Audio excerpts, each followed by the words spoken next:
जब से मेरी उम्र 17 साल की ही थी तब से मैं और मेरे डैडी बहुत ही ज़्यादा आर्ग्यूमेंट करते थे। वो बहुत ही ज़्यादा हॉट हेड थे।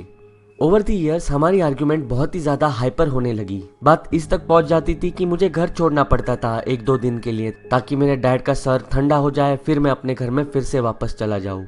आर्ग्यूमेंट काफ़ी पर्सनल चीज़ों पे होती थी जो कि मैं आपको बताना नहीं चाहूँगा। जब भी आर्ग्यूमेंट होती थी मैं अपने दोस्त के घर पे चला जाता था या फिर किसी होटल में चेक इन कर लेता था।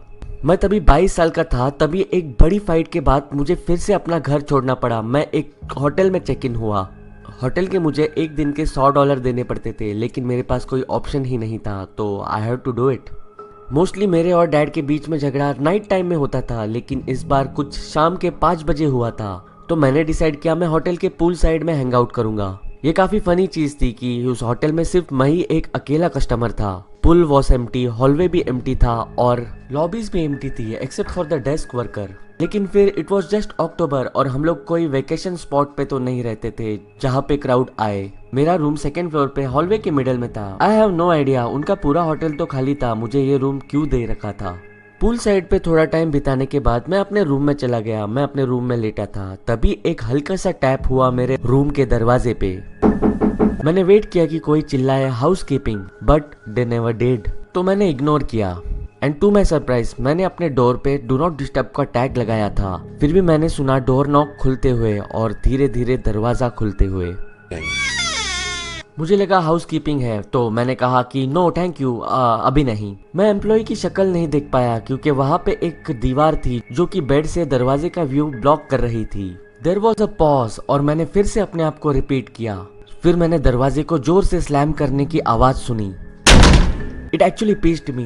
मैं वहां से उठा और उस एम्प्लॉय को चेस करने लगा, ये कहने के लिए कि इट वॉज रियली रूड। मैं अपने रूम के बाहर निकला हॉलवे में। मैंने लेफ्ट में देखा, कोई नहीं था। मैंने राइट में देखा, वहां पे हॉलवे के एंड में मैंने एक औरत का पैर देखा जो कि सीढ़ियों से नीचे उतर रही थी। वो इतनी जल्दी वहां तक कैसे पहुंची, मैंने सोचा। मैं भागते हुए उस औरत के पीछे गया नीचे की तरफ और तभी मैंने एक और दरवाजा बंद होते हुए सुना। जब मैं एग्जैक्टली फर्स्ट फ्लोर पे पहुंचा तब वहां पे कोई भी नहीं था। वहां पे बस रूम के 20 क्लोज्ड डोर्स थे।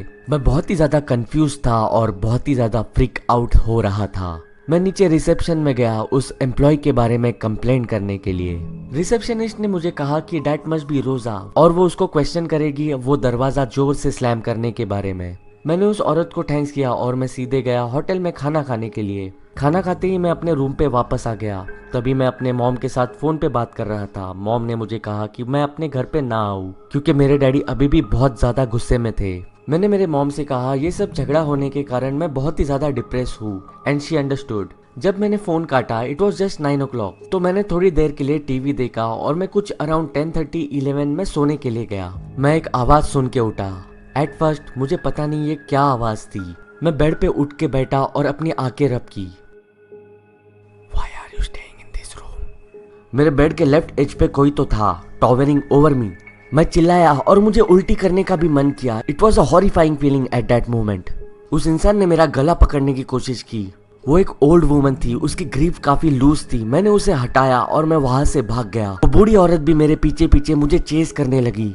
उसने मुझे नीचे फर्स्ट फ्लोर तक चेस किया। उसके बाद वो वहीं पे रुक गई। मैं भागते हुए फ्रंट डेस्क तक आके पहुंचा। फ्रंट डेस्क पे बैठी हुई औरत ने एडमिट किया कि वन ऑफ द एम्प्लॉयज ने रूम्स की मास्टर की घुमा दी है और ये चीज उन्हें हेड ऑफ द ऑफिस बताने के लिए हिचकिचाहट हो रही थी। ऑफ कोर्स मैं बहुत ही ज्यादा फ्यूरियस था। मुझे मेरा रिफंड मिला। मैंने कुछ इन्फॉर्मेशन पुलिस को दी और फिर मैं अपने घर चला गया। थैंकफुली मैंने जो कुछ भी मेरे साथ हुआ ये सुनने के बाद मेरे डैड ने कुछ तो सिंपैथी मुझ पे दिखाई। एवर सिंस इसके बाद मैं अपना घर छोड़ के नाइट के लिए बाहर रहूं इसकी जरूरत नहीं पड़ी and I hope it stage like that. और हाँ, मुझे थोड़ी सी भी आइडिया नहीं है उस क्रेजी औरत के साथ क्या हुआ जिसने मुझे पूरी तरह मारने की कोशिश की।